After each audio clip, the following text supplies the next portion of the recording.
Okay, so today we're going to have a look at how we're going to cut the fork down, how to measure it. Basically today I have decided that I won't be cutting the fork myself because one, I don't have the tools available to me. There are plenty of YouTube videos on how to do it. If you'd like to do it yourself, it looks like a very simple task, but I've spoken with my local bike shop, and for the stress that it's going to cause me of trying to do it, I'm happy to pay the small amount of money that they're going to charge me, which is not very much. But I'll go through the explanation for this particular frame of how you go about measuring it and how things will fit together. So basically, to start with, you want to dry fit your bearings. So as you can see here, there's a slight chamfer on the bearing here.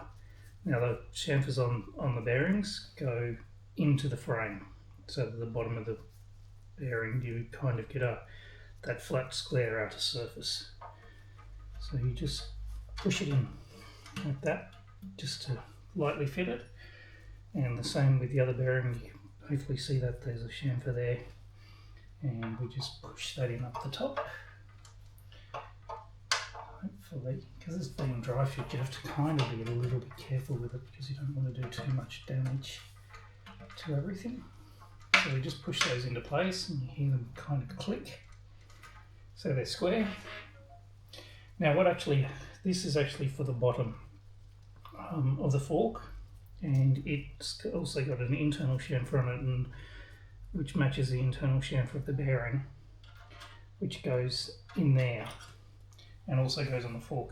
We normally put it on the fork here, and then you put it up, so it actually provides a spot so that you don't rub on the bottom of the carb. And we're actually not going to insert this here. The reason being is that 1 mil or 2 mils there, I haven't measured it. I can get the vernier calipers and measure it, but it looks like 2 mils actually.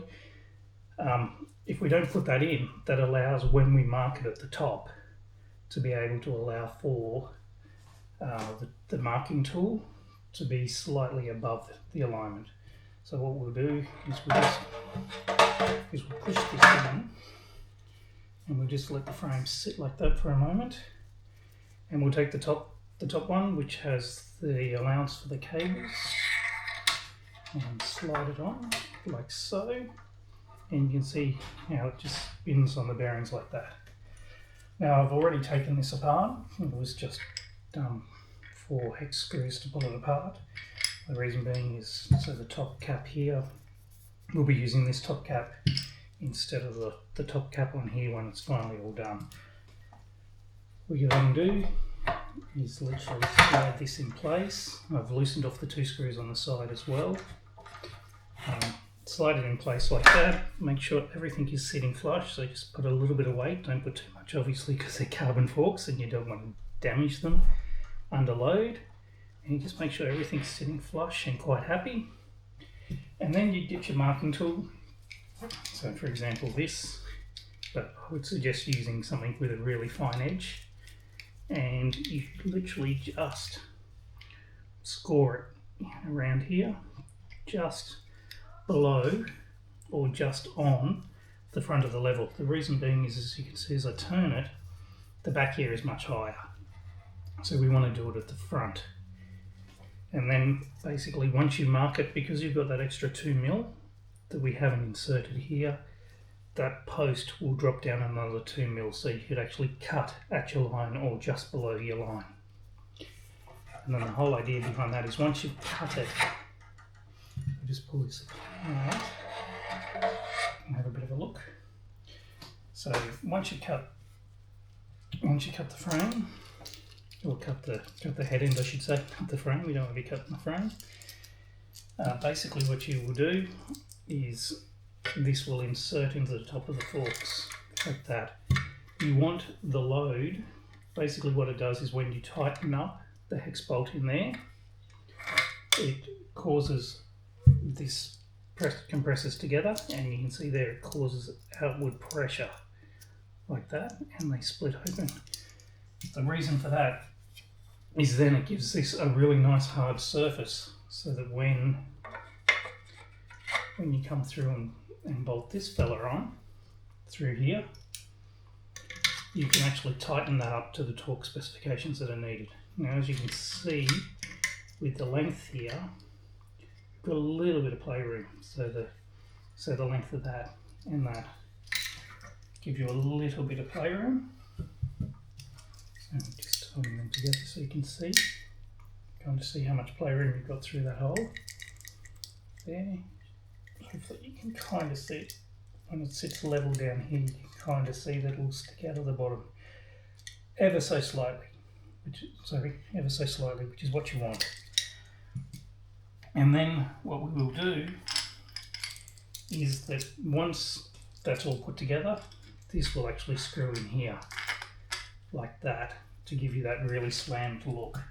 So then that will sit in there, and you'll notice on this particular setup, this has the beveled edge around there, so that we can see that that is the equivalent of that little bevel edge there on this edge.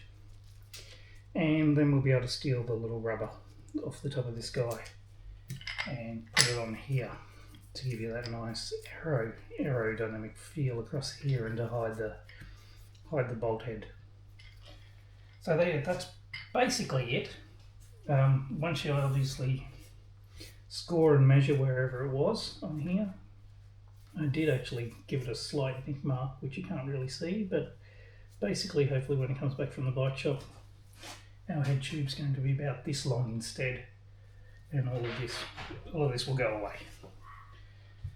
So yeah, that is basically it. And then when you finish measuring, obviously measure 2 or 3 times. So pull it out, put it back in, check your score mark, pull it out again, make sure all your bearings are set, everything is in place, put it back in, measure it again before you cut it, because you don't want to cut it and find that you've cut it too short.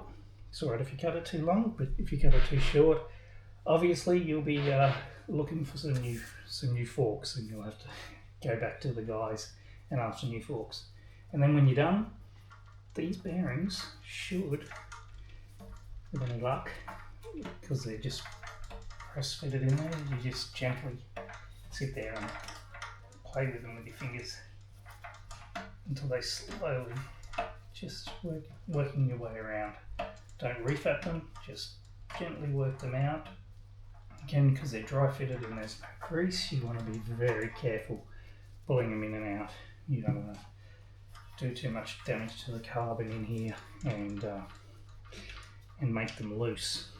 Because if they're loose, you'll never be able to tighten your bars down enough that you're going to get rattling every time you brake. It'll feel really sloppy in the front end. So you want to make sure that you're very gentle pulling these guys in and out. And that's basically it. So if you want to cut it yourself, go right ahead. Go look up a few videos. They say to use a 32 tooth axle blade and some emery paper to wear safety equipment. You don't want to be breathing in carbon dust. It's not very nice in your lungs, and given that you need your lungs to do sporting events, I would suggest you protect them as best you can. Anyway, if you want any more details or any close-ups of the pictures, just hit me up on my blog. Okay.